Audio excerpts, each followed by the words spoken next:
acerto ali, e a gente nem precisa entrar na questão tática, o quanto o Jorge Jesus conseguiu fazer aqueles caras jogarem de uma forma mágica, né? Quer dizer, o 2019 é um negócio completamente fora da caixinha, não só em termos de Flamengo, mas em termos de futebol brasileiro. Acho que poucas vezes a gente viu, numa temporada, acontecer um milagre, uma transformação, uma alquimia. A gente pode usar uma panaceia, né? Qualquer palavra para tentar definir 2019, a gente não vai chegar lá.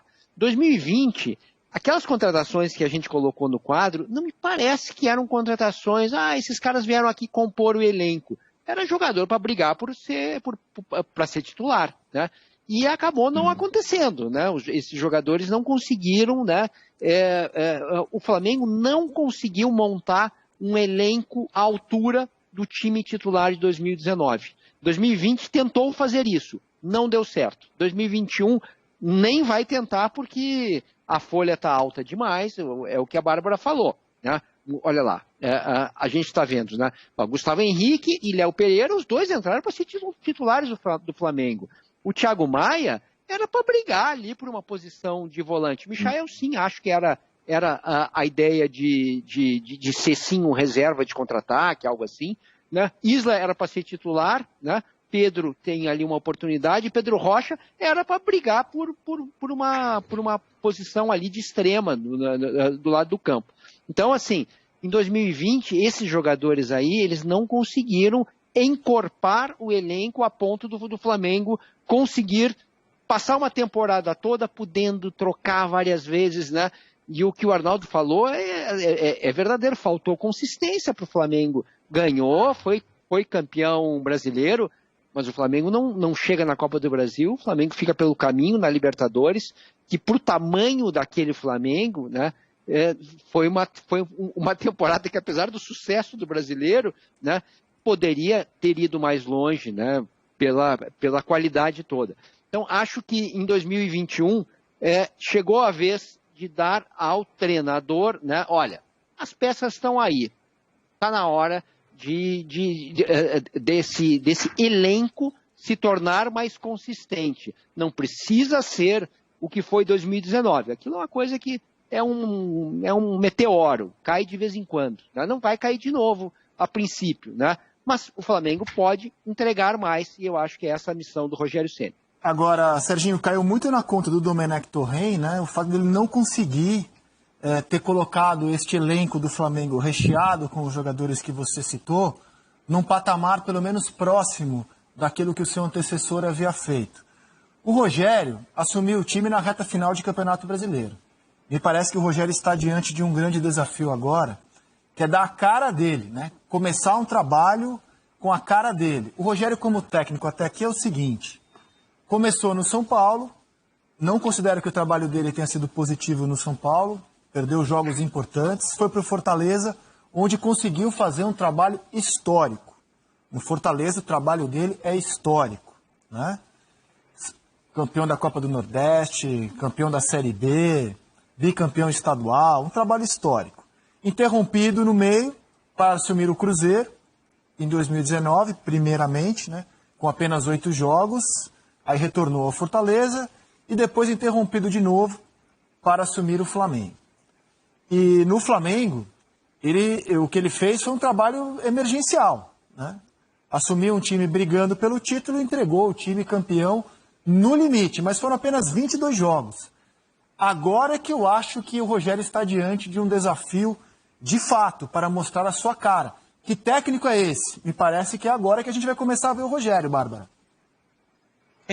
E uma coisa que você fala que eu acho que a gente não pode deixar de lembrar sempre é que quando o Rogério chega no Flamengo, além dele não ter tempo, por uma questão de data mesmo, calendário, existe uma pressão muito grande em cima desse trabalho, porque ele pega um time muito vencedor na mão de um treinador que teoricamente não deu certo, quer dizer, teoricamente não, né? Não deu certo, e a única alternativa que ele tem é fazer dar certo. Ele não tem uma outra alternativa, independente do que ele fizesse. E num primeiro momento ele tentou espelhar o time do Jesus. O que eu entendi do Rogério foi, num primeiro momento, ele pensou o seguinte: cara, eu vou tentar trazer o time do Jesus de volta, né? Só que não é assim. Primeiro tem um gap, tem uma interrupção de trabalho, né, ali, tem uma distância para ele e do Jorge Jesus de data mesmo, de tempo. Segundo, que alguns jogadores saíram, jogadores que são importantes para o sistema defensivo do Flamengo, como o Mari, e também a gente viu a saída do Rafinha. E terceiro, que o Rogério Ceni não é o Jesus. Então, ele foi pressionado a desenvolver um trabalho que eu não tenho certeza se ele tinha convicção, pelo que a gente viu ao longo do campeonato, pelas mudanças que ele fez.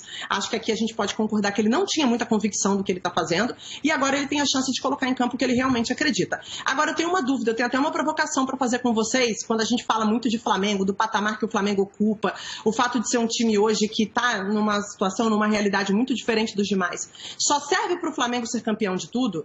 Eu tenho um pouco essa dúvida. Eu fico com a sensação, às vezes, que assim, para o Flamengo ser vencedor, pelo patamar que ele atingiu, só vai servir se ele for campeão de tudo. Então não importa se ele for campeão brasileiro. Se ele não for da Copa do Brasil e da Libertadores, o ano foi pro ralo. Vocês têm essa sensação? Porque, assim, às vezes a gente pega o Flamengo e compara o Flamengo a outras equipes na Europa que são soberanas. Sei lá, Juventus, eu tô vendo o Arnaldo rindo, já quero até saber o que ele tem para falar. Juventus na Itália, Bayern de Munique na Alemanha. Beleza, gente, mas assim, apesar da disparidade do Flamengo para os demais no Brasil, a realidade lá é outra. Você pegar esses times que ganham tudo nos últimos anos no seu país e comparar o Flamengo à nossa realidade aqui, eu acho cruel. É que a gente está comparando o Flamengo com o Flamengo, né, Bárbara? A gente está comparando o Flamengo com o próprio Flamengo, no caso, 2019. Mas é difícil manter, mesmo com um timaço, né? Tem os adversários também. Tem o próprio Atlético Mineiro que vem chegando muito bem, que compete muito bem, que apresentou um futebol muito melhor dos últimos anos, e que para mim, por exemplo, tem um dos principais elencos hoje, como elenco tá parelho com o Flamengo, para essa temporada agora de 2021, para mim.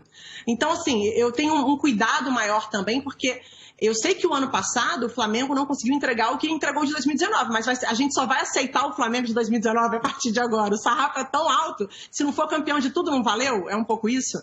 Mas, ó, eu gostei da sua provocação, vou matar no peito aqui e depois devolver para o Arnaldo e para o Serginho.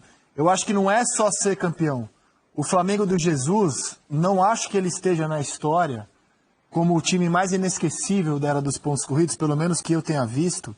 Não foi apenas por ser campeão e com a maior pontuação da história. É pela maneira como ele jogou. O Flamengo, ele perdeu a Copa do Brasil para o Atlético Paranaense, também não conseguiu ser campeão mundial. Não é só ter sido campeão brasileiro, é o futebol que o Flamengo mostrou em 2019. É isso que deixa esse time na história, além da conquista. E foi algo que eu não consegui ver em 2020. Aquele futebol maravilhoso. Opa, hoje tem jogo do Flamengo. Vou parar tudo e vou assistir. O time de 2019 fazia isso comigo. O time de 2020, no meu entendimento, ele entrou na vala comum do futebol brasileiro. Ele não tinha mais aquela faísca, aquela chama. Opa, hoje tem jogo do Flamengo. Teve lampejos. E eu acho que é isso que o Flamengo, no meu entendimento, busca recuperar quando ele se compara com o Flamengo de 2019. Eu matei no peito a comparação da Bárbara e devolvo aqui. Sabe que sem categoria, né, Arnaldo? Aquela pedrada aqui para você e para o Serginho. Não, você foi exemplar. Você tocou no ponto certo. Dá para contar nos dedos de uma mão as partidas memoráveis do Flamengo na temporada 2020. São pouquíssimas. Alguns tempos, segundo tempo contra o Grêmio, um pouco da partida contra o Inter, e em relação a 2019, aquele time foi mais vezes campeão de outras coisas e jogou muito mais. Eu acho, a Bárbara provocou certinho, porque na cabeça do torcedor, talvez, torcedor fanático rubro-negro, talvez a tábua de comparação seja o número de troféus. Justamente isso. Digamos que se o Rogério Ceni fosse campeão da Libertadores e campeão mundial, mesmo jogando uma pedrinha, dando sorte, a bola batendo no nariz e entrando, tal, não sei o que lá, o torcedor talvez comparasse o Flamengo do Rogério ao Flamengo do Jesus. Porém, não aconteceu essa digamos, equiparação em termos de troféu, conquistas, e o desempenho em campo foi muito aquém.